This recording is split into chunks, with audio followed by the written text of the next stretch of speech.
Welcome to MyMacDLife, and powered by the Supportsite Foundation. This podcast is about macular degeneration and the devastating impact it has on millions of people and their families every single day, 365 days a year. Our mission is simple: to bring hope, optimism, perspective, and education to our listeners. So tune in, buckle up, and put your listening ears on. Here are your hosts, Don Prahl and Sean Doyle. Hello, everyone, and welcome to MyMacDLife.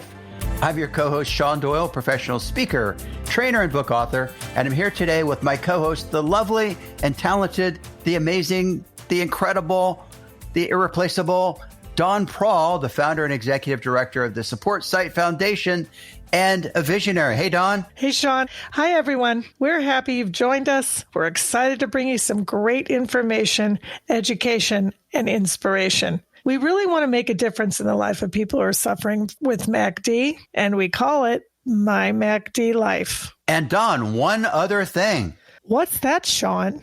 We're going to have fun.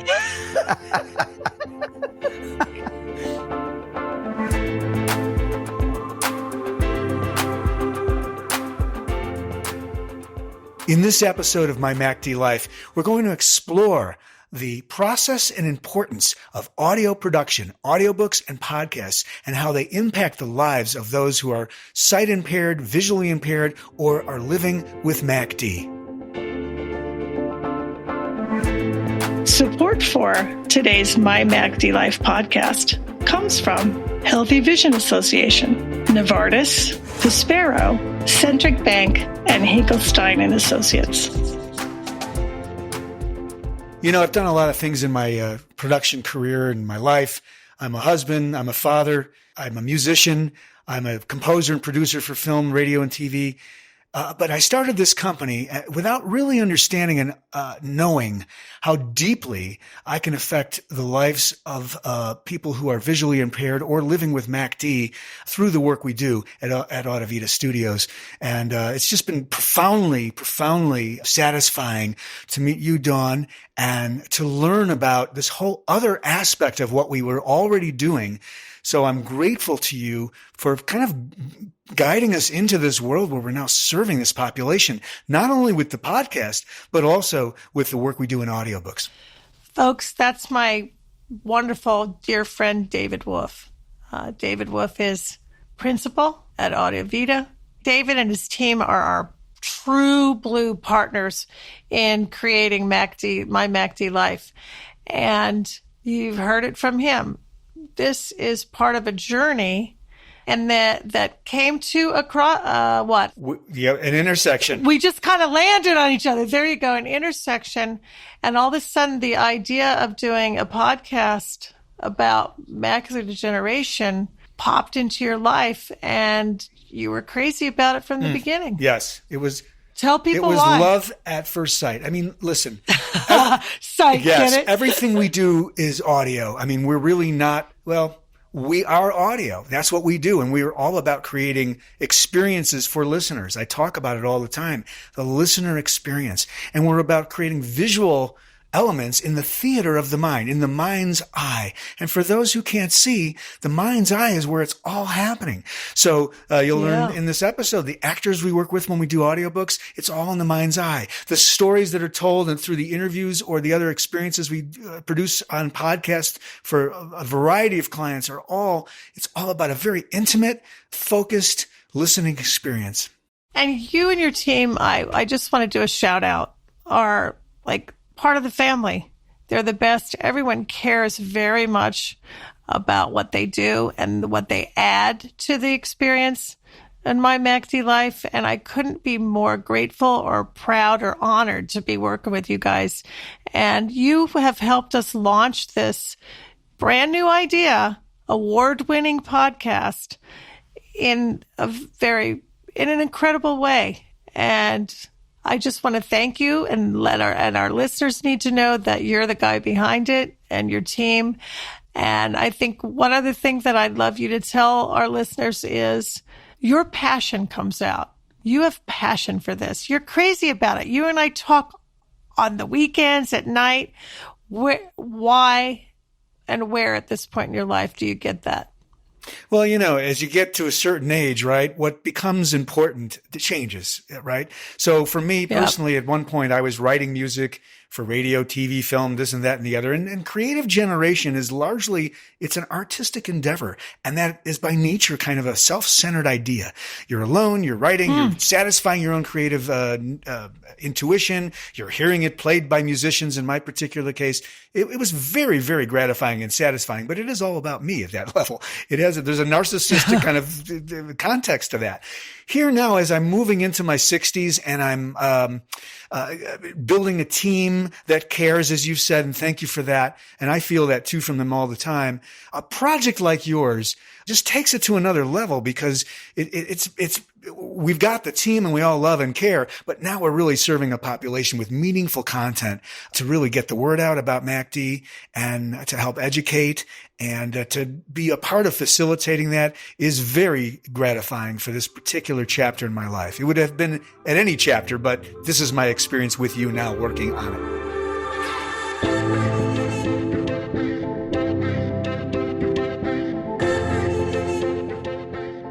So, David. Yes. Here's where we're going with this conversation today, because it is about macular degeneration, as everyone who's listening knows. Or if you're listening and you haven't figured that out, now you know. David, we met because you are an expert in what you do. And that is? I founded a company that is dedicated to audio production. So everything we do is with sound in some way or another. And this so closely aligns with the world, the population, the project that you brought to me when we got together to do MyMacDLife, right? Yeah, so it's a confluence of dedicated to sound and dedicated to vision. Exactly. And then where we come together, because when you lose your vision, the number one thing that happens is that you have difficulty reading. You're challenged by that. And because macular degeneration is a progressive eye disease, and again, everyone's different, your capacity or ability to read most likely will diminish over time. So people who've been living with macular degeneration for, let's say, 10 years are in a very different place in terms of reading than people who maybe were just recently diagnosed and have early stages. But it really depends on the individual, and it's a central vision disease. So it blocks your central vision. So your brain's ability to fill in letters, it lessens. Your brain can't do it. And so the topic at hand and the industry that you're in, bringing in the audio, is huge for people who are visually impaired. No, it's amazing. And until I met you, I have to say that I wasn't fully aware of the impact that we're having on people that are visually impaired. I mean, and that's really what this particular episode is about. And largely it's about saying, well, look, for the sighted population, we know we're doing things like helping people get free from screens, pages.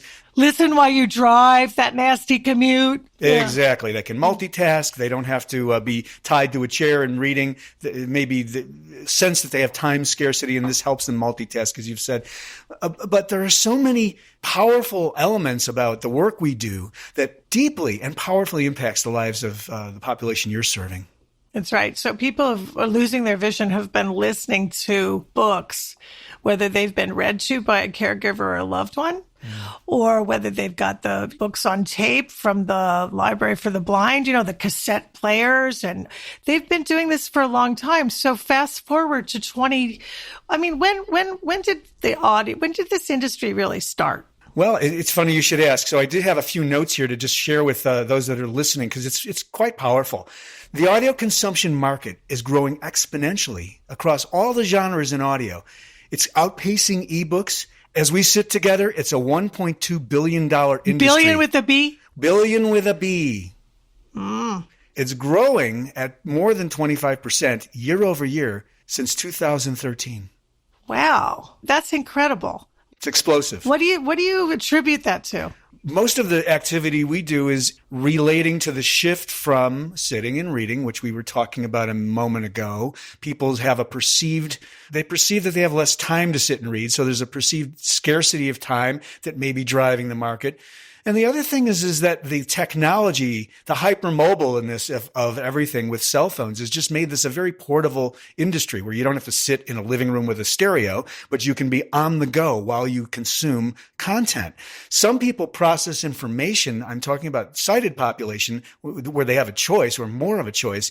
They process information more readily or easily with audio than they do visually. It's fascinating. It is fascinating. We need to bring somebody on. Wait, I think we have a few people on this show.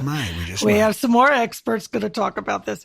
So let's roll this up in a way that segues to our listeners to explain why did we think that this might be an interesting topic for our visually impaired listeners as well as our listeners who are sighted. Yeah. I mean, we're freeing people from screens, pages, anything visual. We're giving them a choice in how they consume content for the sighted population. But for those that are visually impaired or can't read at all, audiobooks are amazing in that they're an inclusive medium. Now, the visually impaired, that population can use these audiobooks quite easily and, quote, read any book they like that's in audio. And almost so many of them are. I would say that most are released in both audio and in ebook and in print. There's also, and I've observed this as a producer, there's an intimacy about audio. It's a very primal thing to have stories read to you. It's the first thing your mother did, for example. It's a very primal kind of way to experience story and narrative. The other thing that I think is quite fascinating about audio, and my whole team is really excited about this, including Steve and Kim, who will be joining us shortly. With audio, you're able to create a visual image in your mind's eye from the work we do, telling the story, acting the parts of the characters, narrating the action sequences, painting that picture in the mind's eye. So that's a very powerful aspect of this. And certainly for a population of those living with MacD, it allows them to visual it. Yeah, they're doing it already. It just plays into it. Exactly, Darn. Yeah, yep. They're doing it already. Yeah, it's interesting. So here we go. Let's bring our very, very special guests on. We have with us today Kim, Monty, and Steve Corona. Both are actors, casting directors, dialect coaches. They teach people how to do audiobook narration, and they do a lot of audiobook narration themselves.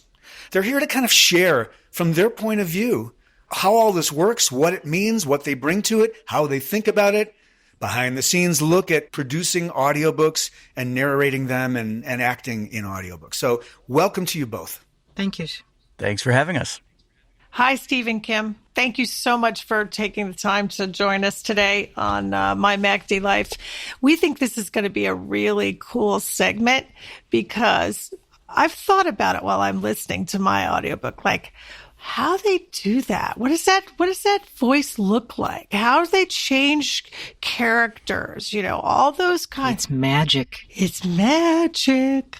Just like story. And I want to start by piggybacking off of something that our wonderful David said, storytelling. Because in the end of the day, life is about stories. And of course, we encourage the millions of people out there who live with macular degeneration and their caregivers to tell their stories. It creates a fabric, a tapestry of sharing. So let's start with that. When you are telling the story as the voice actor, Steve, let's start with you. Give us your little snippet on how did you become a voice actor? Well, I trained in theater. And I have... Listen to his voice, everybody. I have a background in theater, and then I got into film. I started doing some film acting, and I just always really enjoyed all the things that you could do with your voice. I studied dialects in college and became a dialects coach, actually. So I learned how to teach other people, for example, how to speak in different dialects, right?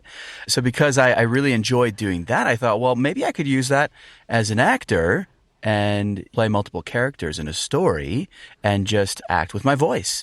So I started looking into voiceover. I started back in 2006 So I've been doing it for a while, and I'm really enjoying it.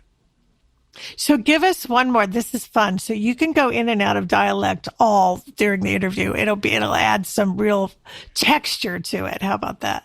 Kim, tell us your story, how you got started. There's two pieces to it. One is I'm one of those kids that when they're growing up, they take the book and the flashlight under the covers. And then about midnight, my parents come in and go, "What are you doing?" Was it Nancy Drew? Oh, among many. The Jungle Books, Rudyard Kipling, you name it. All kinds of things. They actually took my books away from me.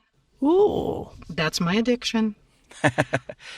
I also had a grandmother my maternal grandmother, who had been the head librarian of the Case Western Reserve Library. This woman was amazing. She knit, she did textiles, she did all kinds of things. She had macular degeneration. Wow. And she would still continue to knit from patterns she'd memorized. And she would listen to audiobooks. And she had a cassette recorder that, was definitely bigger than a bread box. Yeah, it could fit in the garage probably. It could fit, comfortably or a little tightly, depending on your garage. And so she would get these boxes of tapes. She actually got a phone call from them because they said, "How in the heck are you going through all these tapes?" She goes, "I used to run a library." And they're like, "No problem. How many do you need?" So I got exposed to this when I was very, very small, and I always thought that was very cool. And the thing I like about audiobooks is whoever you are, you can create what the character looks like. You get the basic description from the author, but you decide how tall the palm trees are. You decide how green the grass is, or if you live out in the Southwest, not green the grass is. But you paint these pictures. That's why some of the classic novels, like Lord of the Rings, everyone was filled with fear, trepidation, angst. What if they don't look like what I see them as? And so that was, as we know, that came out pretty well. But you get to paint the picture, and then to give someone access to knowledge. I'm a geek. I'm a research chemist by training and degree, and to be able to open up knowledge and experience to people and give people an independence. It's one thing to have somebody sit and read to you, but you're tying up both your times. But now you can learn anything you want. You can go anywhere in the world you want. You want to listen to a book about Hawaii? You want to listen to a book about the Antarctica? It's there. And the collections are getting bigger and deeper, which is just marvelous. Absolutely. Well, thank you. And the story about your grandmother it's incredible. And, folks who are listening know macular degeneration 1 and 4 have some degree of it or over the age 65. And I knew when we were deciding to do this segment, there had to be a connection to macular degeneration somewhere between all of us, besides me and David, right? So thank you for that. And what a great role model your grandmother was.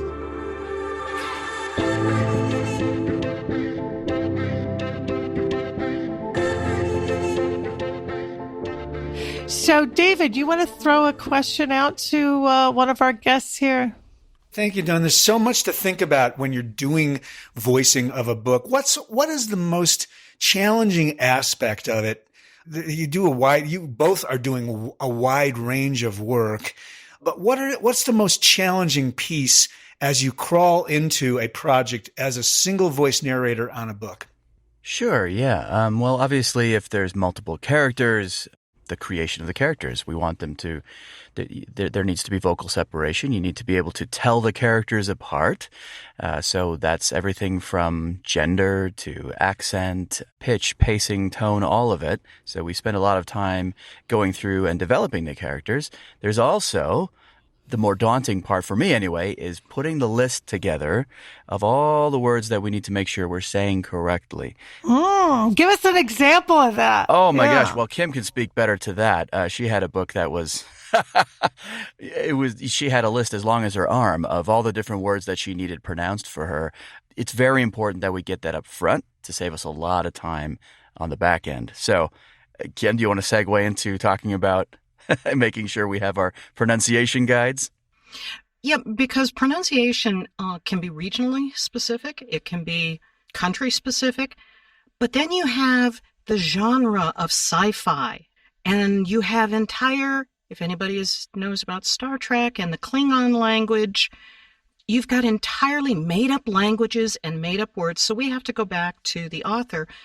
And one of the things we've done, for sanity's sake, purely, is ask the authors to give us an audio recording. There's all kinds of ways to diagram out how to pronounce something and whether it is potato, but when we get the recording from the actor, because often it's in a particular locality, and it may be as simple as where the author grew up. They know what these words should sound like, and then being auditory sensitive, which most voiceover actors are, you can pick that up far faster than trying to translate, diagrammatic hieroglyphics on how to pronounce something. And it makes a difference. It has to flow smoothly because you can't stop and sound it out. You don't want to hiccup over it.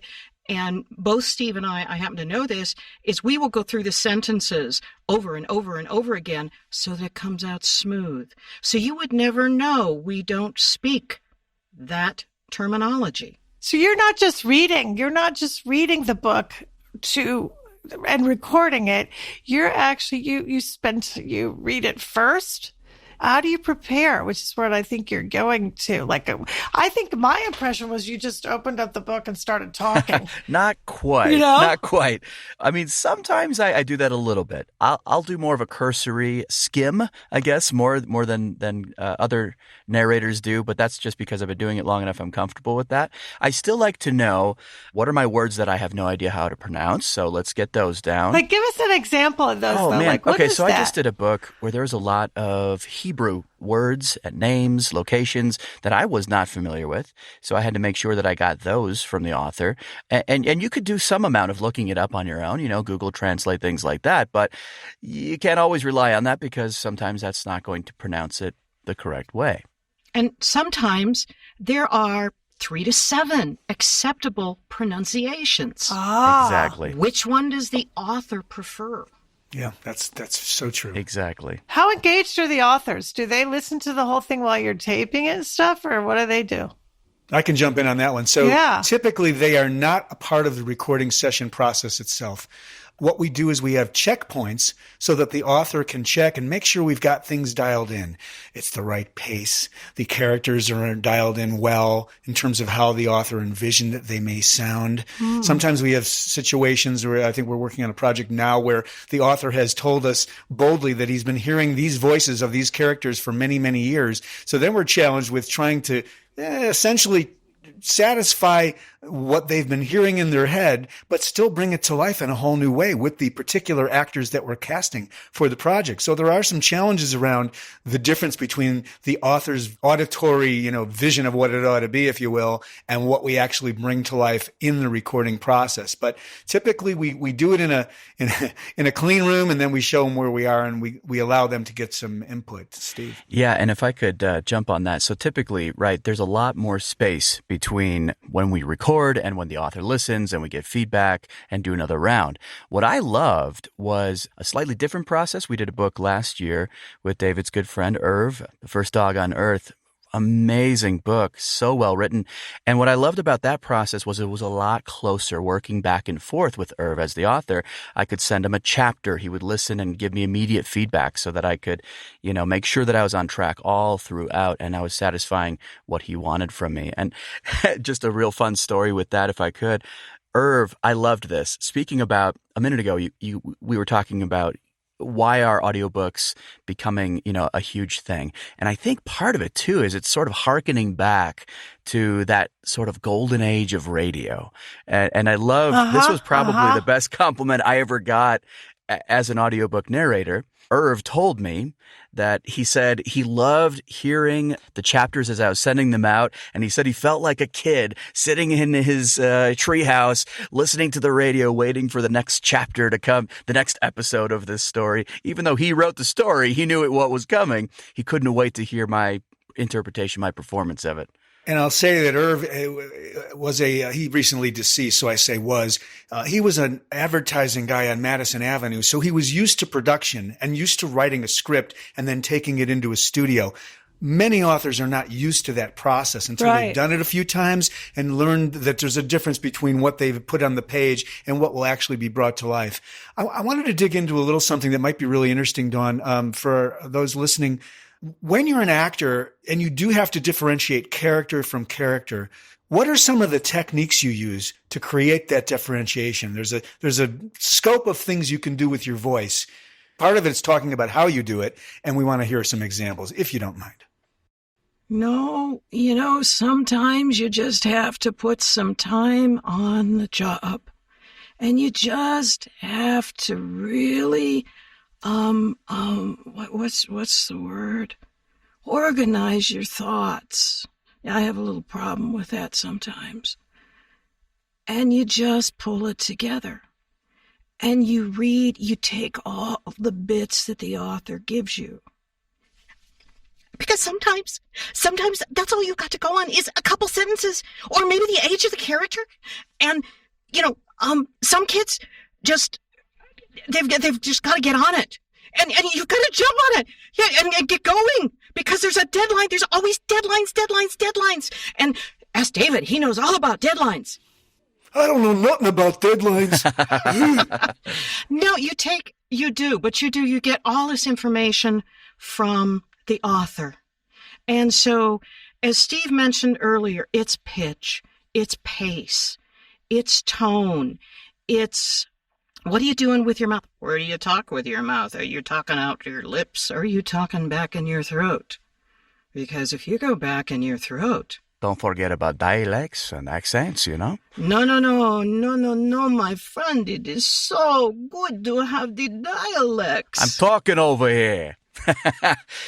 Oh, man. And okay, so Kim and David know about this. I just did a book with, I don't know, Kim, 35 plus characters in it, and they were from all over the world. So that took a long time, and, creating different little sample tracks that I can come back to and listen to. Like, wait a minute, I haven't heard this guy for 3 chapters. What does he sound like again? Oh, yeah, that's right. He's this guy. Oh no, wait, that's, so you gotta create, that's too high. I got to bring him down now. Okay, he's this guy. Yeah, right. So you're really creating your own glossary. You're creating a character. Maybe you're getting it approved by the producer or the author, and then you've got to be consistent throughout, right? No, usually you do. The one I did last year, which was a big challenge, because not only were there 40-some different characters, they weren't all in the same chapter, thank God, but they had 7 main characters that were all women between the age of 16 and 21. And so I had to come up with 7 voices in the same age range, and you did it off personality. I had personality traits that the author gave me. One of the girls was rather just very self-assured. Because just ask her, she knew about it. Everything she said, there was nothing she didn't know. And so you get that, but when you're dealing with 7 characters in that age range, that's how you make the difference. And we do keep an audio glossary so that you can go back to and go, oh my gosh, what was that? How fast did she go? Oh, okay, got it. And you play it and you got it. are there physical things you do outside of the oral? Oh, yeah. Yeah, right? Let's talk a little bit about that to kind of anchor the sound, right? That's one of the things I don't think people realize is how incredibly physical audiobooks are. And any type of voiceover work. Because if you're running, you've got to get mowing because you've got to have those voices. And, oh my gosh, that monster was chasing me. And you do that and you're in there. And if you got a guy that's pumping iron, Steve, give us your pumping iron routine. Right. You got to make all those effort noises. All the grunt noises. Yeah. Drop away. Oh, ow. But I love it. But also there's those physical characteristics. So it's not just when you're doing action, but also just taking on the physical characteristics of the characters. So, I remember one of the characters, okay, so like the hero of the story, I kind of picture him heroic. He's standing upright. He's got a good posture, chest wide open. And then there's this older guy, and he kind of he's a little more hunched in, and he's got, I'm not even doing the accent. Let's see. Well, he was like Eastern European, and it was like, very sort of like this. And so that physical posture affects the voice, and it helps you get into mentally also the character too. So that helps when you're going back and forth, having a conversation between multiple people. You're like, I take on this characteristic. Now I'm standing upright and I'm this character. And then you can drop back into neutral and be the narrator. That's great, because we're, for folks who know podcast recording, you can see each other, and I'm watching Steve change his body, and Kim, they're changing their body as they're telling this, giving us the answers here. And you look very different. I mean, somebody emailed me the other day and said, I really love you on the podcast because I can hear you smile. That is the number one biggest emotion that comes out, is a smile. And no joke. And if you have somebody that says, I love you, versus, I love you. Yeah. That is the one that transfers all across the world. And it really doesn't matter what language you speak and whether English is your first or your seventh or eighth language. The smiles come across. And that's one of the things we're taught from day one as an actor, let alone a voice actor. You are both stage and screen experienced actors. Because it's not visual in terms of what you're delivering to the performance. There's no stage. Do you find that you need to exaggerate the vocal aspects, or do you just play it as naturally as though you were on stage or in film anyway? I tend to make does it depend on the character? Yeah, I think it depends. It depends on the genre. It depends on the specific character speaking, definitely. Mm-hmm. But I think overall, I do exaggerate a little bit physically, because that helps me express it a little more clearly vocally, whatever I'm doing. So that's just me. I tend to push it a little bit bigger. I'm a little bigger personality as it is to start with. So coming from stage, everything's big, everything's huge, everything's over the top. Right. Yay! Everything's a yay! Yeah, exactly. Well, yay!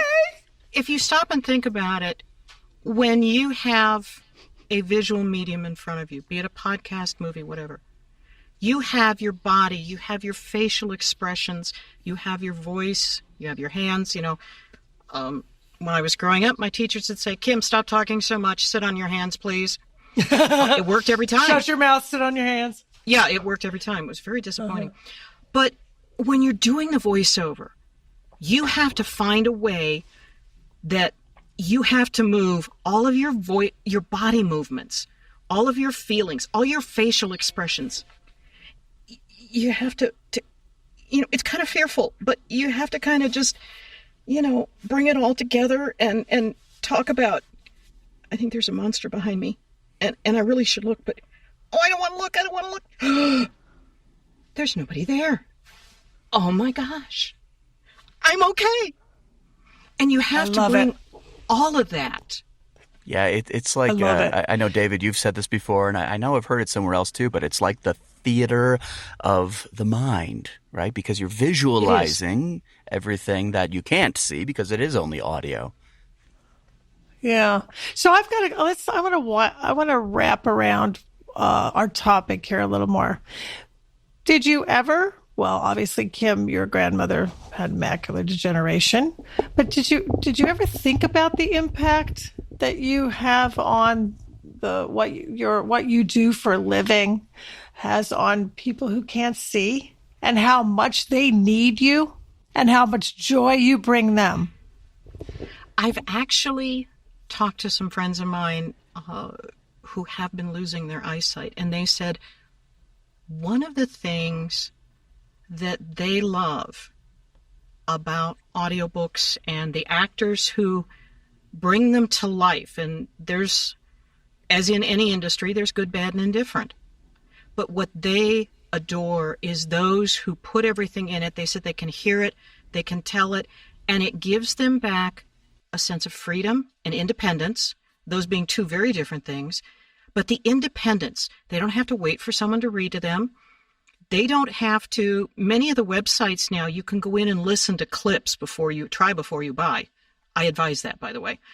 There's nothing worse than getting a great book with a not so great voice actor. They're out there. It happens. So try before you buy. But this freedom, and then this ability to go anywhere in the world on any topic, whether you want to talk about swarm behavior in robots or why daffodils are different colors, there's just any manner of things. And they said that is so freeing, and they don't feel like they are dumbed down. So people sometimes feel, and I had a friend tell me this, that when her eyesight went away, and hers went away very abruptly, there was no gradual, it was lights on, lights off. Oh, my. And she said she felt like she had to stop learning. Right. Because she didn't know how else to get the information. Yeah. So that's saved. Well, we get that feedback all the time, because it's devastating to lose your vision. Vision loss is scary. And if you have to rely on others to do things like read, it's limiting. So Steve, what about you? Have you ever, thought about the impact that you have on people who can't see because they can hear you in the stories that you're telling? To be honest, I don't think I've ever given it much thought to be specific about impacting visually impaired audiences. I just always try to make every story that I tell, every book that I voice, be so vividly expressed through my voice that you can see it anyway in your mind's eye. Whether you have vision or not, you should be able to, if you have good vision and you close your eyes, you should be able to see that picture just as vividly. So I always aim to bring that, mentally visual picture telling with my narration. I go very deep in my visualization. Kim knows this. I'll do exercises where I close my eyes and I become these characters, and I can see and feel and smell and taste and hear everything that's going on in their world before I jump into it. And then I start narrating, and I'm there, so hopefully I can pull you in with me. That's always my goal. You're almost like a transmitter. Yeah. I think you have to. You said it yourself, though. You close your eyes to do that. So Yes. you have shut your eyes, and so therefore you're not seeing. So that's very interesting, because people who can't see are doing that. That's what's happening to them. So that's that's pretty deep, actually. It's good. I don't know if people understand how deep storytelling goes. Storytelling, vocal storytelling, is the first media of communication. And if you ever want a classic example, listen to a 2-year-old tell you how they stubbed their toe or got their boo-boo. Yeah. They can take Boo-boo stories. a 3-second event and tell it to you for hours. Oh And my it gets God, you're bigger so right. each time. Think of that 2-year-old running up going, I said, ow. Well, how did it happen? Oh, I don't know. I fell. But then it gets bigger.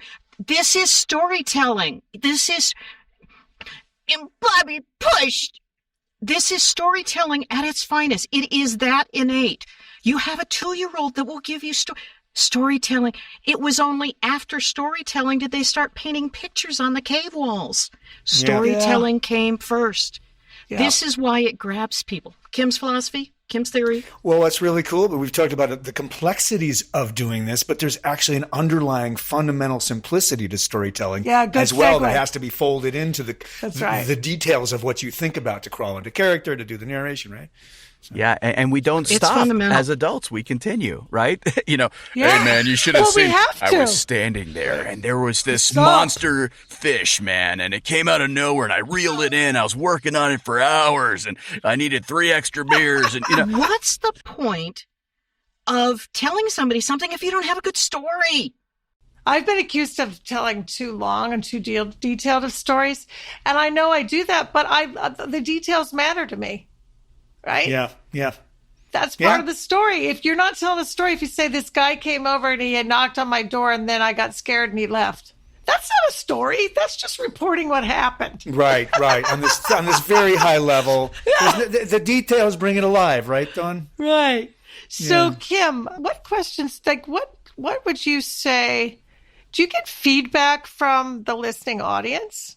Do you get, Yes. how's that work? Because I listen to a lot of the audiobooks and things that I've listened to over the years, whether it's DVDs or CDs or whatever in my car, I'd rent them for the library. How do you get feedback from the audience? Because you're recording these books, and so what happened? It is a lonely Yeah. thing, isn't it? Being alone with you and the microphone. There's someone's ear out there in the future, but you're really doing it alone. But Tell us about that. yeah. On most of the platforms where you can buy, download, or library loan, there's a feedback link. I suggest you always use it. Was this good? Were the characters clear? Could you understand them? The most fun one I read for somebody else was, oh my God, this voice actor had a mush mouth, and just the visual image of that was so clear. But then others are like, oh my God, they brought the character to life. This was really great. We get that feedback, and trust me, we all go in and read them.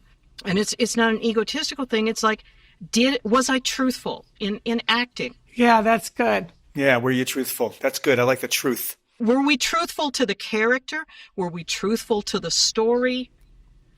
Did we bring it alive for the audience? And those are things we look for. So we get feedback in the days of social. Do you get critiqued? Are there critics out there for yes. audiobooks? Did you know that everybody's born with a red pen? And a highlighter? I thought it was only my college professor. But no, and in the days of social media, we get, pinged and said, oh, I just listened to your book. That was amazing. It was wonderful. Why did you record it that way? Okay. Huh. How do you answer a question like that, right? Yeah. In fact, Kim and I are working with a publisher right now in Berlin where they actually loop in Yes. a crowdsourcing Ah. for the casting process and for the performances themselves at an early stage. So they're constantly listening for that feedback to improve, quote, the product, which is fascinating. Interesting. Can you do something off the cuff about losing your vision or reading or Sure. my grandmother's got macular degeneration or, something like that? Like Let's see what happens. give it a shot. All right. Hey, can you pass me that thing over there? I can't see it very good. I'm losing my sight over here. I'm getting old. My eyes ain't what they used to be. Of course, chap, but first I need to get my bifocals. Hold on, where have I put them? Here they are. They're in my hand. I've been holding them all along. Yes, let me put my glasses on and, what's the thing? What do you want me to get? It's like a deck of cards, but it's more like, it's a thing you play music on. You mean like an iPod? Whatever, iPad, iPoodle, whatever. Oh, yes, okay. So I've got an iPhone, I've got an iPad, I've got an iPod. You've got to be more specific, chap. Why don't we ask Joe? Joe, which one of these do you think plays music? Well, fellas, I don't listen to a whole lot of music out there on the range. I'm always on my horse. I just listen to the sound of the wind whistling through the breeze of the trees out there with the cattle. So y'all find whatever you need, but you're welcome to hang out just as long as you need to. That's good. That's all good. I got. It's good. It was good. Oh my gosh, I'm making up a story out of thin air I here. love it. Lightning round, Steve, and then Kim. Lightning round. Favorite book you have recorded? Probably First Dog on Earth. It was different than everything else I've ever done and just so beautifully written. First book you recorded, lightning round. Let's see, I actually did a small a series of abridged audiobooks, classic titles that were an hour or less, like Black Beauty, Red Badge of Courage, some Oscar Wilde children's stories. So that was my first audiobooks, some very short ones. Mine was a rather long one called Yogini's Dilemma. Favorite book of yours? Not necessarily that you've recorded, but your favorite book, lightning round. Probably the Harry Potter series. I read it all the time with my kids. Harry Potter as recorded by Jim Dale. That is my goal for performance, is Jim Dale. Awesome. Awesome. And one more in the lightning round. What makes you happy? My kids and reading to them. Acting and bringing things to life. We can't thank you enough. This has been incredible. I've learned a lot. We hope the folks listening, right, David, have learned a lot and kind of understand the behind the scenes, the people's voices you hear and what it takes to get it out there. What do you think? Yeah, the work you guys are doing are amazing, and you're really helping a lot of people experience story and books that they couldn't otherwise do. Thanks so much for joining us. Thanks for having us. Thank you.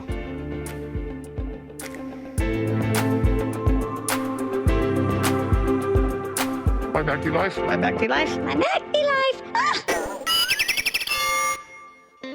This program is empowered by the Supportsite Foundation. The Supportsite Foundation mission is to save sight for millions of people who suffer from age-related macular degeneration, AMD, and lose their precious vision. As a 501c3 public charity, our goal is to provide patient education and access to low vision resources to help individuals, families, and caregivers whose lives are severely impacted by AMD. We place a high priority on connecting with people, their families, and loved ones who live with the daily struggle of impaired vision. The Supportsite Foundation funds innovative research projects conducted by the top scientists in the field who are on a path to discover effective new tools, technology, and treatments for people like you with vision loss. The Supportsite Foundation, supportsite.org,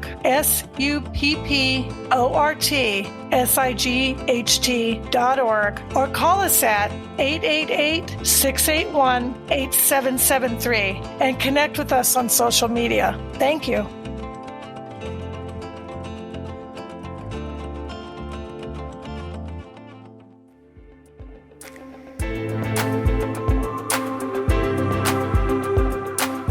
All right, well, good afternoon. My name is Bill Kilroy. I'm Vispero's Senior Sales Director for the Northeast, and I'm joined by my colleague, Mike Wood, Strategic Accounts Manager for Education for Vispero. Hey, everybody. Mike and I are very pleased to be on this podcast, MyMacDLife, and we hope to tell you a little bit more about our organization and the types of tools we produce.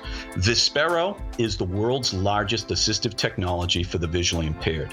Our field of specialty is assistive technology. In our world, for Vispero, that means serving people with our products who are blind or low vision. Throughout this podcast, we hope to highlight key products in our line that can enhance people's lives, and we look forward to speaking with you. So today, Bill and I are going to chat with you about one of our larger desktop units. So this unit's portable, but not as portable as some of the other products we've talked about in the past here. So this product is the Davinci Pro by Enhanced Vision. And the Davinci Pro is a really high-performance desktop video magnifier. Many of you out there may know of video magnifiers or desktop video magnifiers as CCTVs, right? So kind of interchangeable there. And the cool thing with this unit is that it's got a 3-in-1 camera that can do distance, close-up, self-facing, as close-up, or, reading as well. It's got a full high-definition 1080p camera.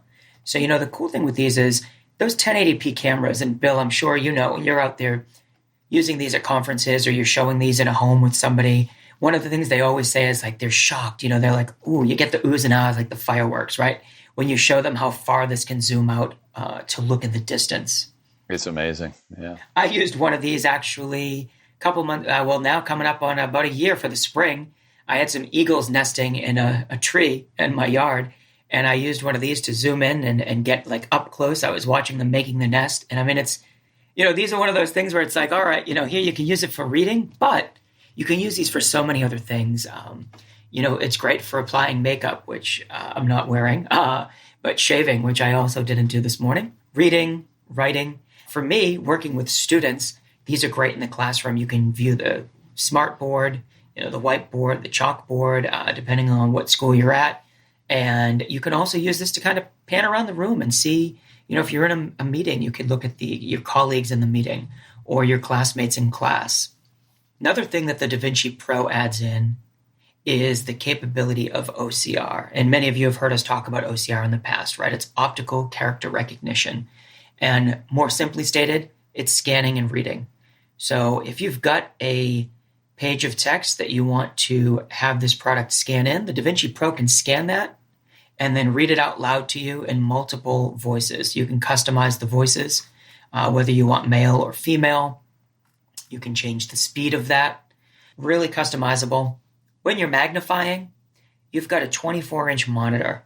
It's widescreen, 24-inch magnification, which allows you to get up to 77 times magnification. That's pretty high-powered, right?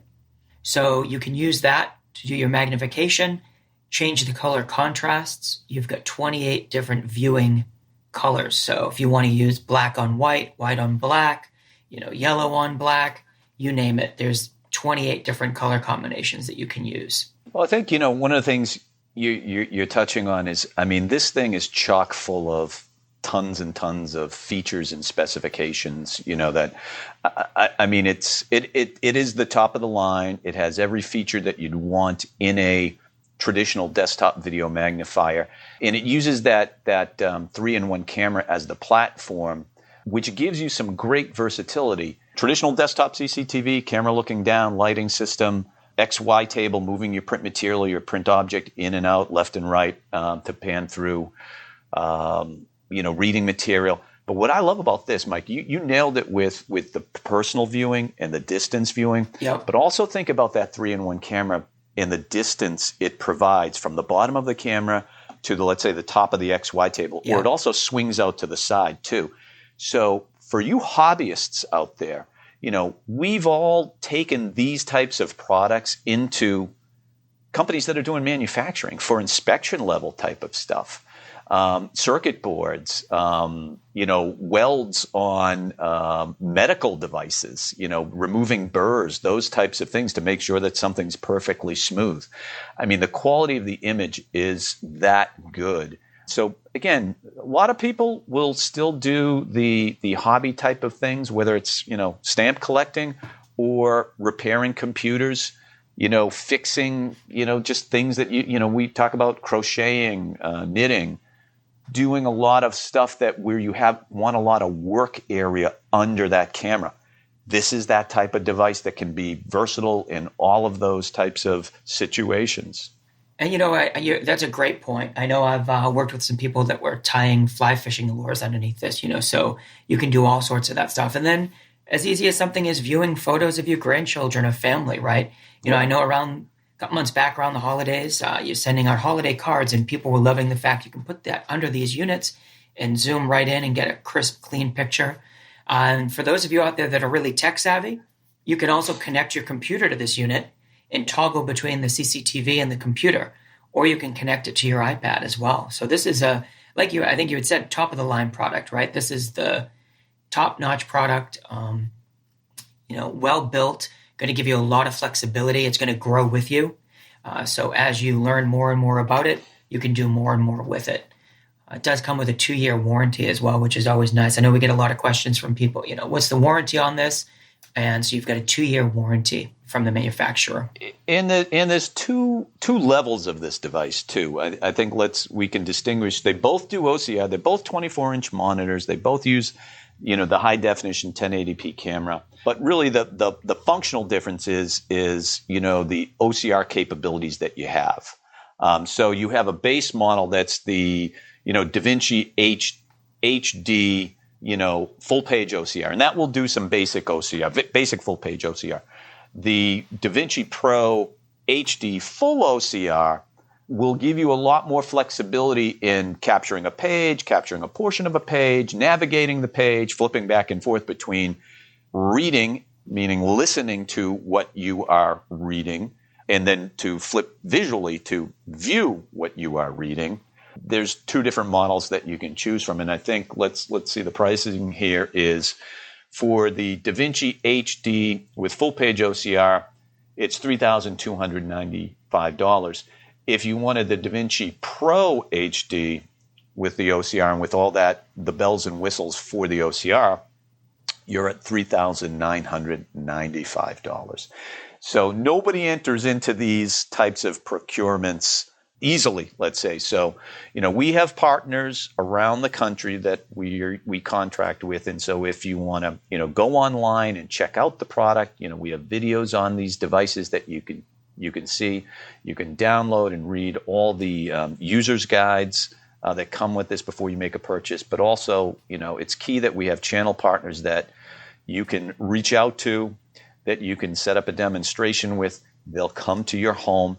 Now, in this environment of COVID, we've taken precautions. All of our channel partners, we've made sure that they have the proper PPE, follow protocols to keep them safe, to keep you safe. So if you're comfortable having them in, we can make that happen. So you can go to vispero.com. That's www.vispero.com. And from there, you'll find links to all of the brands that we had mentioned earlier. So again, today we talked about the Davinci Pro, and that is an enhanced vision product. You can also link to Freedom Scientific, Optical, and the Paciello Group. And I would definitely highly recommend, check out MyMacDLife.org. That's MyMacDlife.org. There's a lot of tools out there. I think we've got a great set. So, reach out to us and we'll connect you with the right partners that can, understand your needs and hopefully show you the tools that can improve your life. MyMacDLife was created by the Supportsite Foundation to serve the macular degeneration community. This award-winning educational podcast is one of a kind and is an innovative way to strengthen and empower people who are living with MacD. MyMacDLife is made possible by generous tax-deductible donations from people like you. To donate today, visit mymacdlife.org/donate. Hey everyone, thank you so much for spending time with us today. We're really glad you're here. Please come back. Yeah, it's definitely a privilege and a pleasure. And remember, for more information, please go to mymacdlife.org. We have all sorts of resources and info there for patients who have MacD and their families. And remember to join us next time on My MacD Life. Thanks for being with us on My MacD Life, the podcast with a vision to bring hope, optimism, perspective, and education to our listeners. For more information and many great, incredible resources, visit mymacdlife.org. This program is supported by amazing listeners like you. During the season of giving, please consider a donation to keep our mission moving forward. Remember to subscribe to this podcast on iTunes or wherever you get your podcasts. Until next time, keep living with hope.